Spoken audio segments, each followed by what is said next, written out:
বিএনপির হাতে স্টিয়ারিং ছেড়ে সেটাতে যদি আমরা একমত হই, আবার জেলেও সেই কদু হবে। পাকিস্তানের 22 পরিবার কথা বলে গেছেন।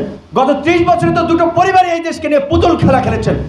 এই দুই পরিবারের হাত থেকে অবশ্যই এই দেশকে মুক্ত করতে হবে, এই দেশের রাজনীতিকে মুক্ত করতে হবে। কথা বিদ্যুতের দাম সমন্বয়ের কথা বলে 12% বাড়িয়ে দিয়েছে।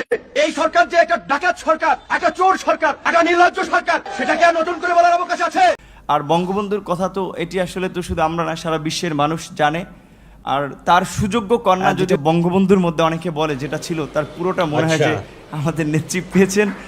বিএনপি কবে ক্ষমতায় যাবে? বিএনপির সাথে জোট করে আসন নিয়ে এমপি হব, মন্ত্রী হব, এই ভরসায় আমরা রাজপথে নাই। এমপি মন্ত্রী হওয়ার লোক থাকলে তো আওয়ামী লীগের নৌকায় উঠতাম। আমি ছাত্রলীগের কর্মী ছিলাম না, শুধু ছোটখাটো একটা নেতাও ছিলাম, হলের পোস্টেড ছিলাম।